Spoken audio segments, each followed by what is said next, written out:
just think of when in the debates with Bernie Sanders during the spring, you had Biden and Klobuchar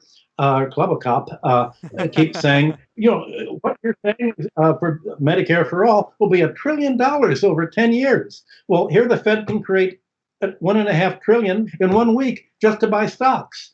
Why is it okay for the Fed to create $1.5 trillion to buy stocks to prevent rich people from losing on their stocks, when it's not okay to print only $1 trillion to pay for free Medicare for the entire population? This is crazy. The idea that only the rich should be allowed to print money for themselves, but the government should not be allowed to print money for any public purpose, any social purpose, not for medicine, not for schools, not for personal budgets, not to bail out, not for full employment, but only to give to the 1%. People hesitate to think that. They think it can't possibly be this bad. But those of us who've worked on Wall Street for 60 years, in my case, that's what the numbers show. And that's why you don't have the media talking about actual numbers. They talk about, just words, and they use euphemisms, and it's a kind of Orwellian vocabulary describing an inside-out world that they're talking about. I'll never apologize for the United States of America. Ever. I don't care what the facts are. Why are we going to sit down and talk to these quote-unquote moderate rebels? Who are the truly moderate rebels? The search for the moderate rebel. Do these moderate rebels exist?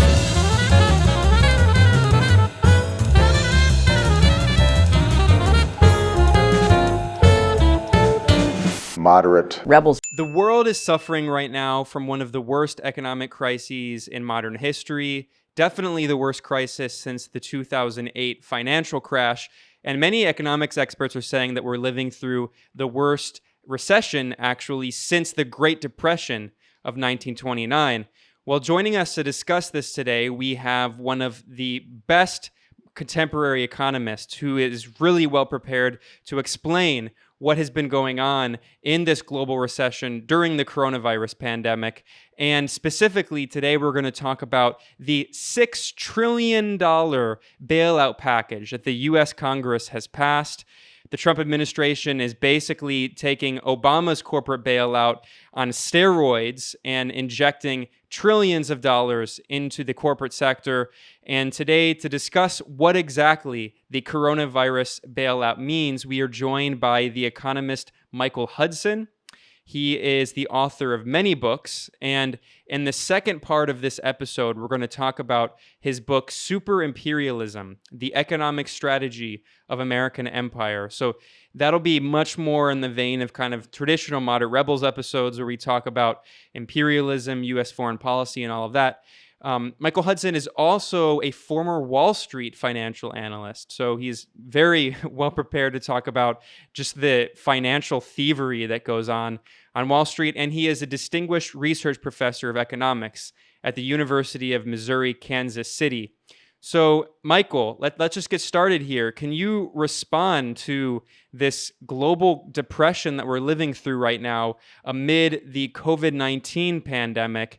And what do you think about this new bailout that was passed?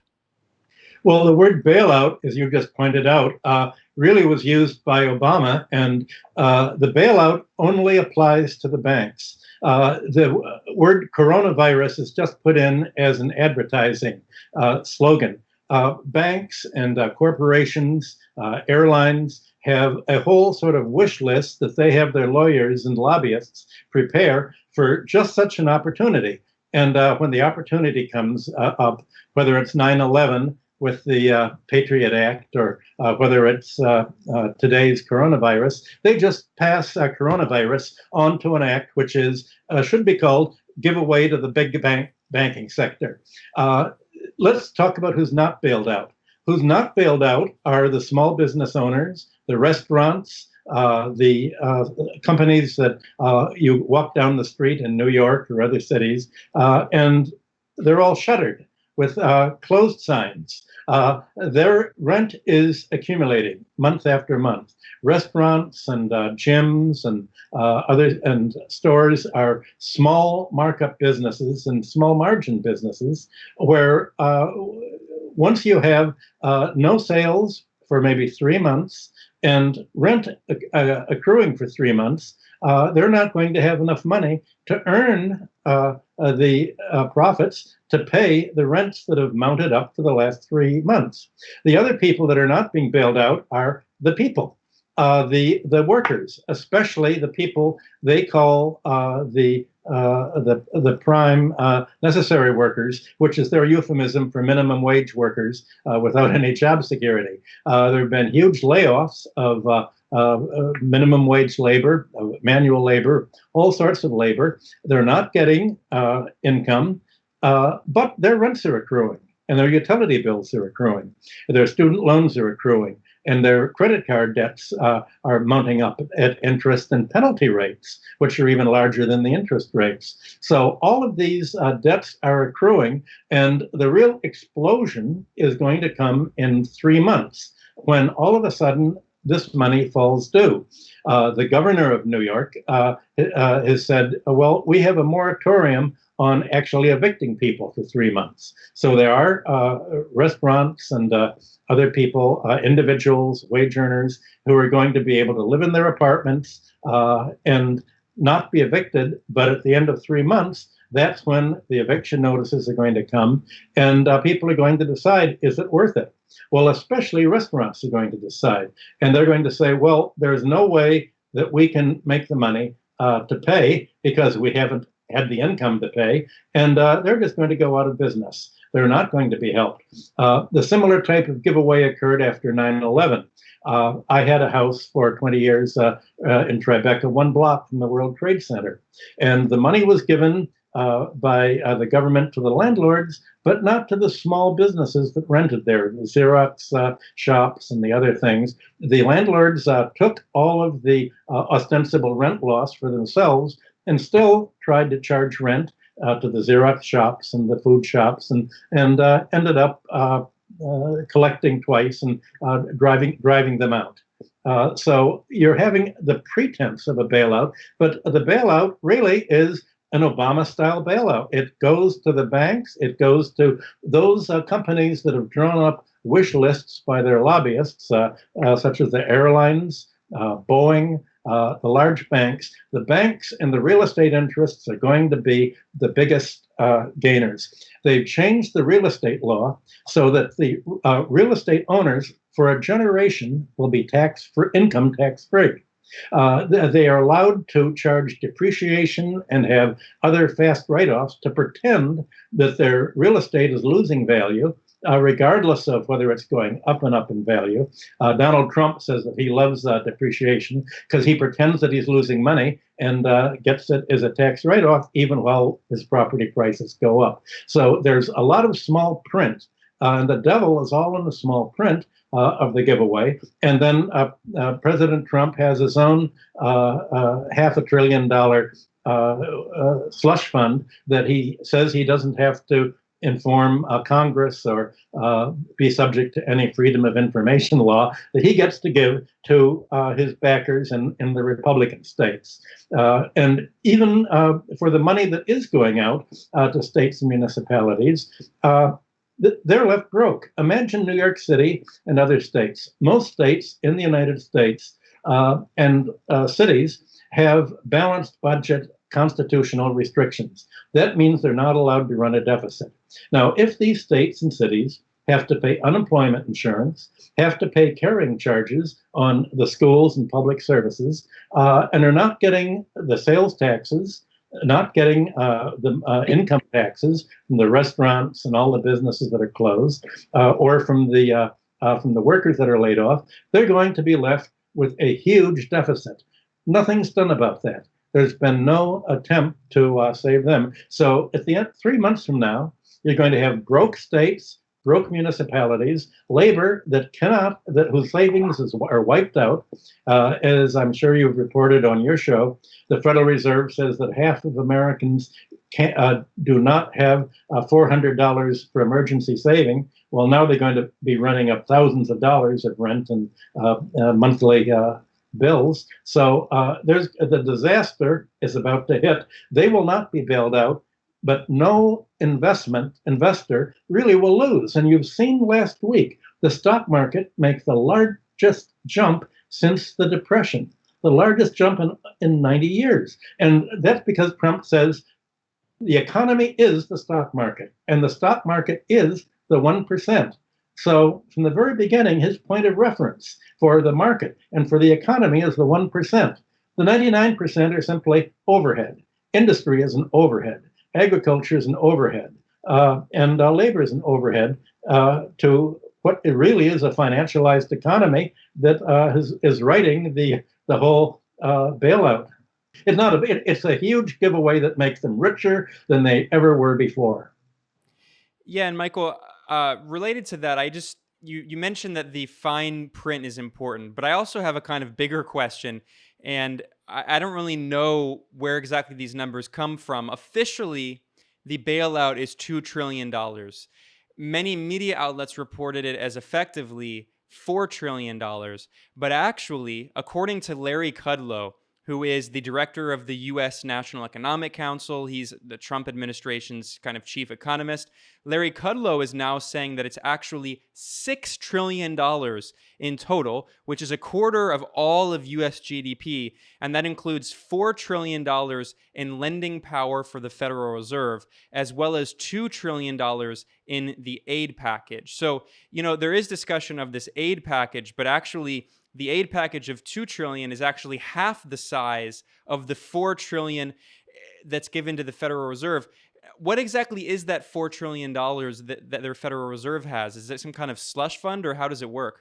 No, the Federal Reserve was given special powers to create 10 times as many loans or swaps as others. So the Federal Reserve says, the Federal Reserve represents the commercial banks and the commercial investors. Now, here's the problem. A lot of companies were issuing junk bonds. They were going way down in price, especially junk bonds for the fracking industry.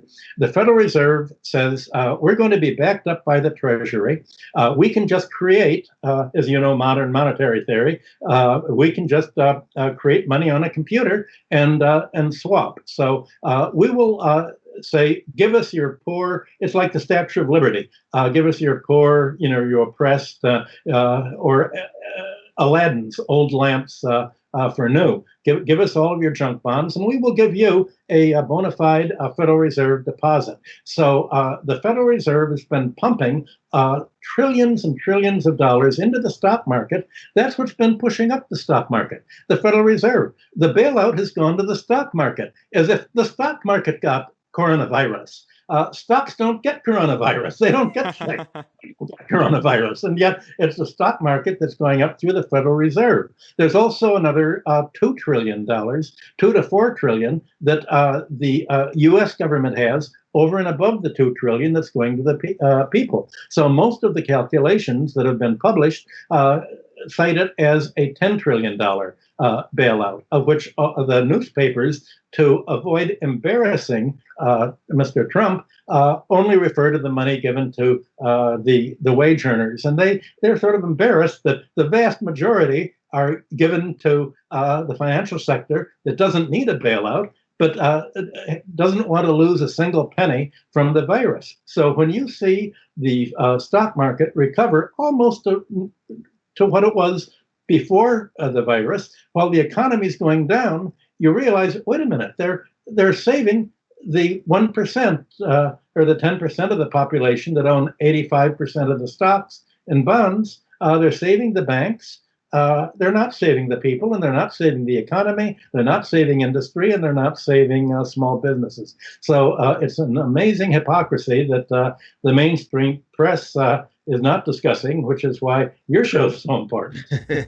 Yeah, and here in Washington, D.C., we got, I think, $500 million from the I guess what you accurately describe as the stock market bailout.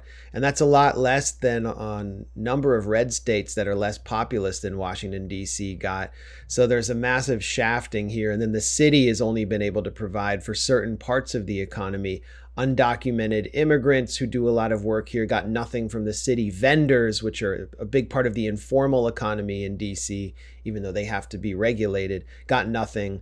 And then you mention all of the sectors of the economy, young people, college-educated young people who are deep in debt and therefore less inclined to spend are getting shafted here. So you've called for a solution.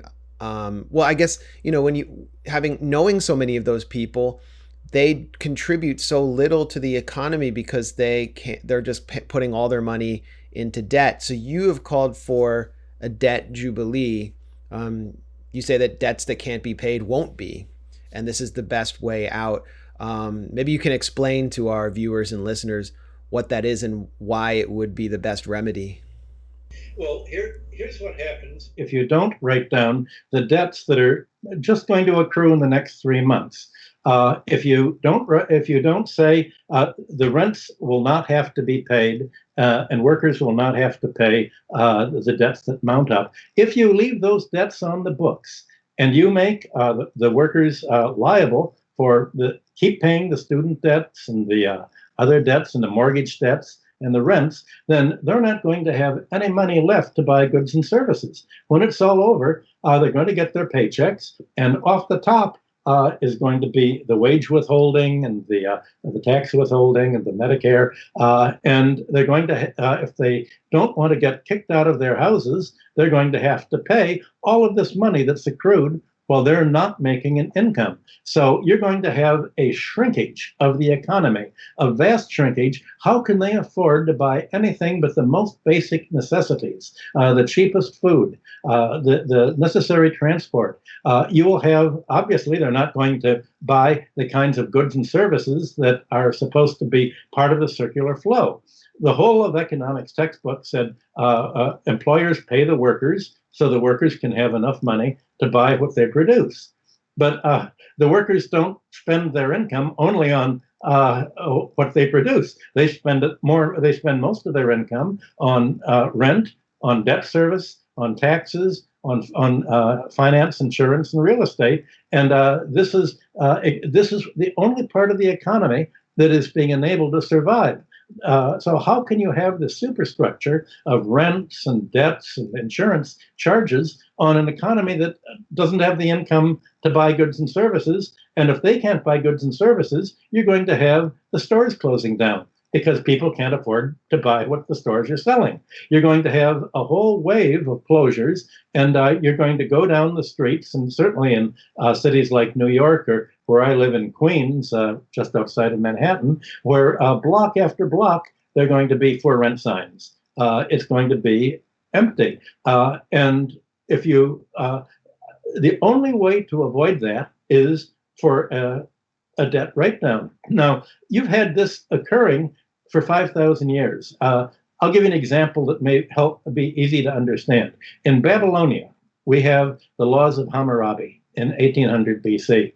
One of the laws says that if in Babylonia, you only had, when you would buy beer or other things, they would write it on a tab in the bar, in the ale house, and all the debts were owed when the harvest was in.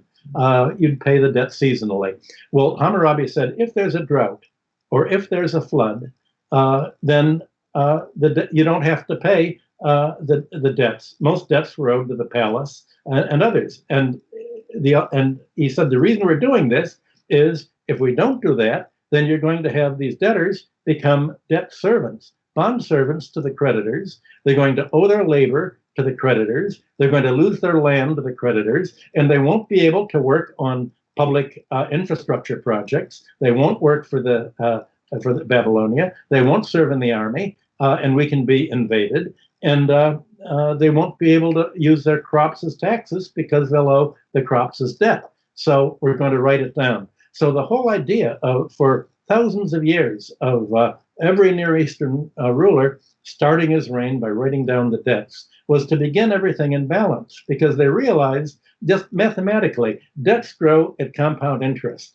You've seen the coronavirus increase at an exponential rate. That's how debts accumulate at interest, exponential rate. But the economy grows in an S curve, and then it tapers off. The American economy, the GDP since the Obama bailouts of 2008, the entire growth of the GDP has only accrued to 5% of the population.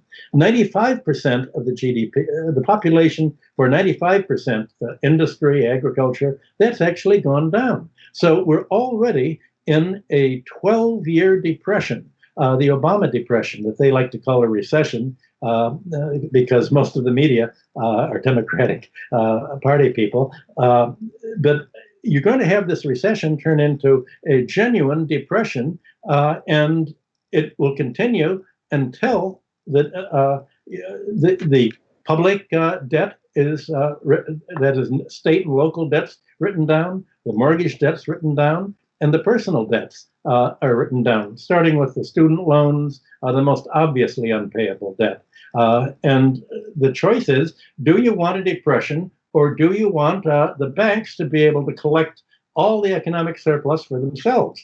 Well, Donald Trump, supported unanimously by the Democratic Congress, says we want to protect the banks, not the population, not the economy. Let the economy shrink as long as our constituents, the donor class, are able to avoid making a loss. Let's make the loss borne by the 99%, not our donor class. Yeah, and Michael, you mentioned something getting back to the Federal Reserve and understanding how this whole system works. I mean, frankly, it seems to me to kind of be a house of cards, but you mentioned that this idea of modern monetary theory and just kind of creating money out of nothing. Can you talk more about that? You know, this is a term that's become more prominent, especially on the left, MMT, modern monetary theory. There are socialists who argue in support of MMT, and then there are others who are kind of skeptical of the whole notion that you can just print all this money to fund these social programs that you want to create, and that it won't create inflation. But at the same time, you and other people point out that that's exactly how the economy already works, where if for instance you want to fund a war, there's never, frequently when someone on the left asks for universal health care or free public education, members not only of the Republican Party, but many neoliberal Democrats often say, well, yeah, where are you going to get the money from? And the response of some of the MMT supporters is, well, we just fund the program and we just create the money because we control the creation of the dollar. And we see that same attitude used actually by the Federal Reserve right now, but to bail out Wall Street. Yeah, we're just going to print. They printed $1.5 trillion and then just they just injected it right into Wall Street. So does that not create inflation, or what exactly is happening economically there? I mean, to me, it seems like a scam. It seems like totally a scam. Since 2008, you've had the greatest inflation of money in history. And you've also had the greatest inflation in history, but it's entirely asset price inflation. You're absolutely right. The money has gone into the stock market and the bond market to hold down bond prices, meaning you've had the biggest bond boom in history. You've had a huge stock market boom, but consumer prices have gone down. So here you have an enormous amount of money creation, and consumer prices and real wages have been drifting down. So there are really two economies. The question is, are you going to create money for public purposes by spending it into the economy on industry, agriculture, and the goods and service production and consumption economy? Or are you going to put it into the financial economy? Well, if you put bank loan, the whole way of our banking system is that banks create credit. If you go into a bank and you take out a loan, you say, I want to borrow, $5,000 for something. The banker doesn't go and say, let me see if we have any money to loan you. He says, okay, I will write a loan on my computer. I will credit your deposit with $5,000, and you will sign this IOU, and we have an asset. and the asset is $5,000 on which, but we're going to charge interest on what we pay you. So it's just done by computer on a balance sheet. And as long as money's created on a computer, the only cost is the electricity, used to make that debt record. Now, the banks, when they make a loan, they very rarely make loans just against here's just free money. They say, okay, if we're going to make a loan, well, 80% of their loans are against real estate. So they say, in case you can't pay, you're pledging your real estate. The home you're buying or the commercial building you're buying is collateral. So we'll lend you up to 80%, maybe 100% of the value of what you're buying, and that's the collateral we have. So we lend against collateral. Well, if you lend money against collateral to buy a building or to buy stocks and bonds, which are the other collateral, then obviously this money you're creating to buy houses or commercial real estate or stocks and bonds are going to bid the price up. Banks don't give loans for people to say, I want to go shopping and buy more goods because I need the money. That may be a little bit, that's what credit cards are for, but that's a small portion of the overall money supply. So banks don't make loans to buy goods and services. They make loans to buy assets that obviously inflate the price of assets. And the more money that you pay for houses that are rising in price, or medical insurance, or for stocks and bonds to make a retirement income for your pension fund, the more money you pay for houses that are inflating in price because of bank credit, the less money you have to buy goods and services. So actually, the more money they create, the more consumer prices for goods and services fall. It's the exact opposite of the usual theory. I have on my website, I have many articles about that, and I have something today in Counterpunch on that. It's on sort of the how the economy works the opposite of the way the textbook says. Now, unfortunately, the left wing doesn't really study finance and money much. But the whole discussion of finance and money has been monopolized by the right wing, and so left wingers think they don't realize that they're picking up a kind of junk theory of monetary relations and debt relations that's all picked up from the right wing of the political spectrum as a kind of parallel universe. It's not how the economy really works, but in a way that sort of is easy to understand. And it's very easy to make an erroneous, oversimplified view of the world easy to understand. And when it's repeated again and again and again, in the media, the New York Times and MSNBC, people really think that, well, maybe that's how the world works. More money is going to push up prices, so we better not push for, we better go along with trickle-down theory. And most of the left believes in trickle-down theory. The Democratic Party leadership is absolutely convinced if you just give enough money to the top 1% or 5% of Wall Street, it'll all trickle down. Well, of course, the Democratic Party is not the left. What? Well, of course, the Democratic Party is not the left.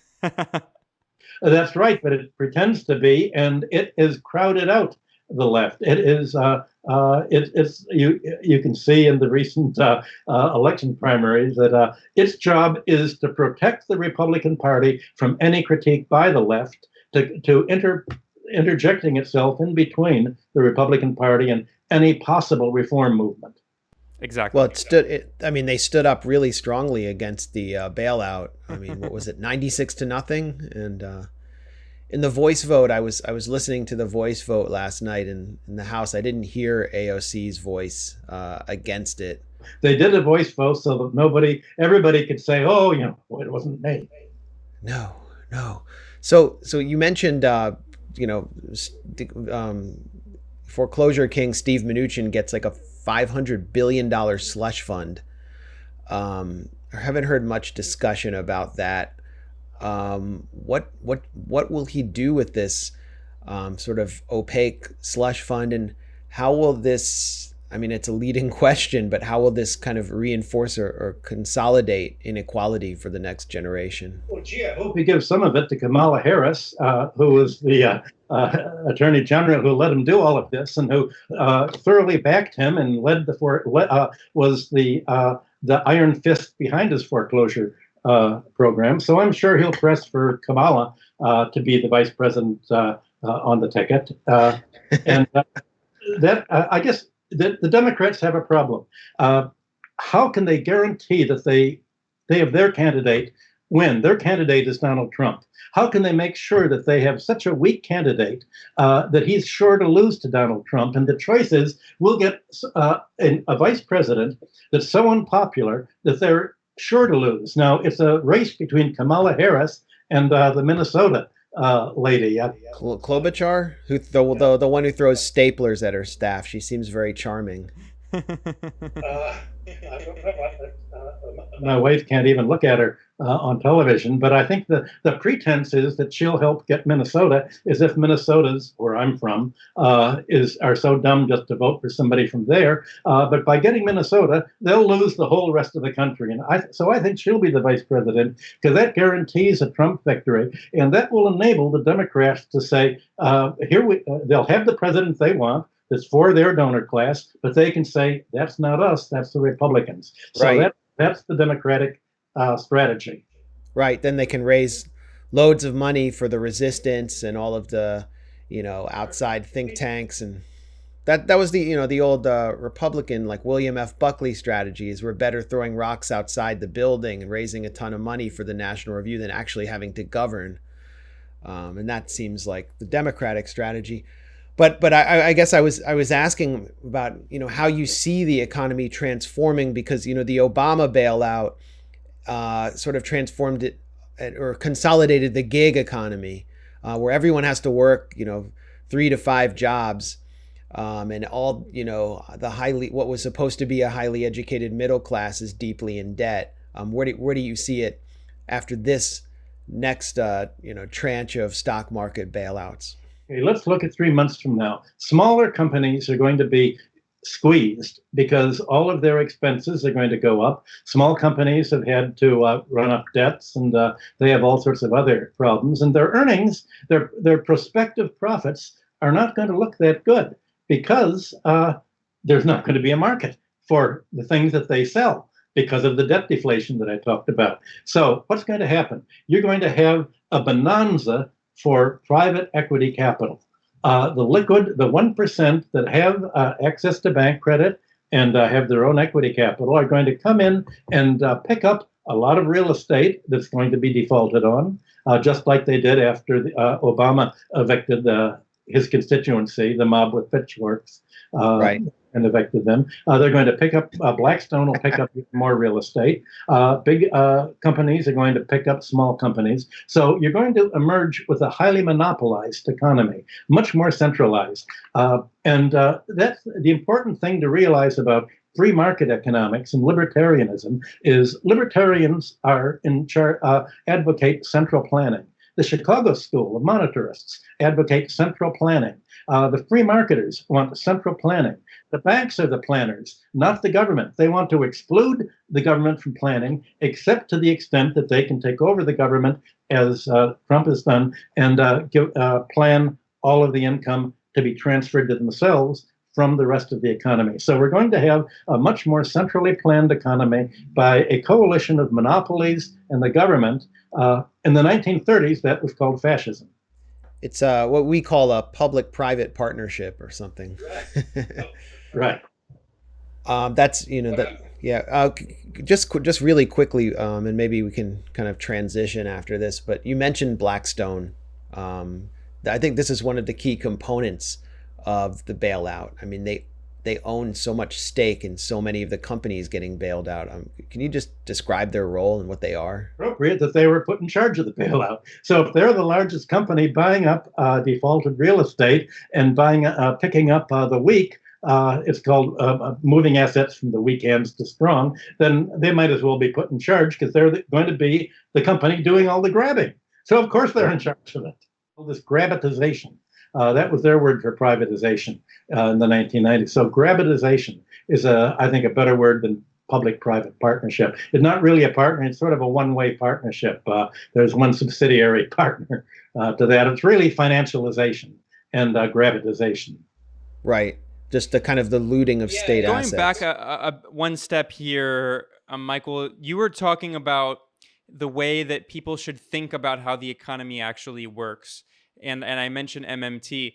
Can you kind of just walk through that again? Because you were talking about how actually when the Fed I mean, really, to me, as someone, I'm definitely not an economics expert. I just don't understand really how this whole process works, because to me, it just seems simply like they're literally just creating money and just giving it to banks and corporate elites and rich people. I mean, maybe that's what it is, but it's like, I don't understand. This is like the biggest scheme I can imagine, where the Federal Reserve is creating all of this money, printing. They're physically printing money, is my understanding, and then they're just giving it to these banks, to bondholders, and then but you said that what that does is, instead of actually creating inflation, all that does is if I understood correctly, it boosts the value of assets like real estate,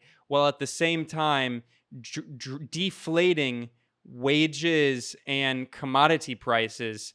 So if that's the case, then how should people who are advocating for socialized programs like Medicare for all, free public education, and maternity leave and childcare and all of these programs that the Bernie Sanders campaign and movement have been advocating for, how should we talk about the way to pay for all of those programs if the reality of the economy is that the Fed is just printing trillions of dollars and then just giving that cash to banks? Well, I think the reason you're having trouble understanding MMT is because what you described is what's happening, but you think, but that's unfair. And there's a tendency to think if it's unfair. It's not just unfair. It's like the biggest scheme I can imagine. There's no other word other than just a con scheme. Yes, and the brain recoils from thinking, can the government really be doing that to us? Well, yes, it can. And just think of when in the debates with Bernie Sanders during the spring, you had Biden and Klobuchar keep saying, what you're saying for Medicare for all will be $1 trillion over 10 years. Well, here the Fed can create $1.5 trillion that you mentioned in 1 week just to buy stocks.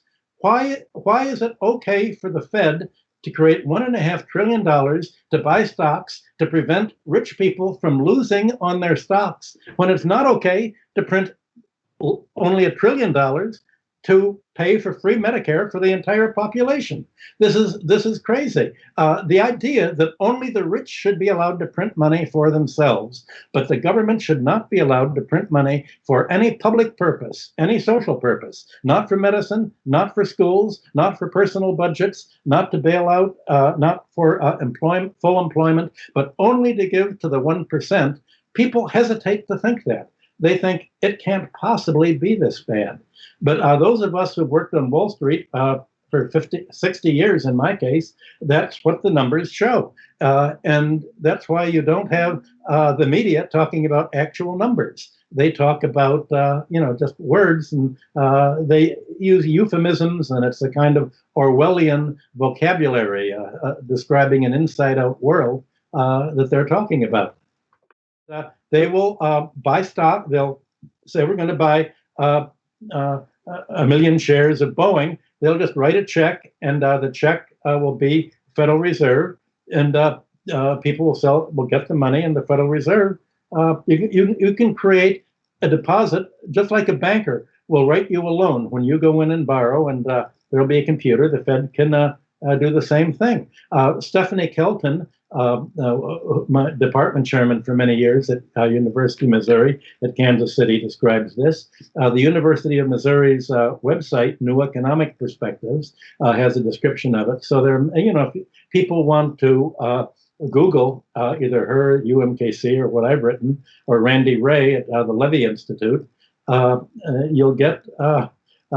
It'll walk you through, and it's something that you have to, if you're not already thinking in terms of balance sheets, which most people don't, you have to sort of just do it again and read it again and again and again, and then all of a sudden, now I get it. It's a ripoff. It's created out of nothing. Now I get it. It's just a But house of cards. To me, I mean, to me, it proves the kind of, I mean, there used to be this kind of like very blunt orthodox Marxist view that the economy strictly follows politics, and it seems to me this is a case where the economy is just created by politics. that's true, and that's not an un-Marxist position.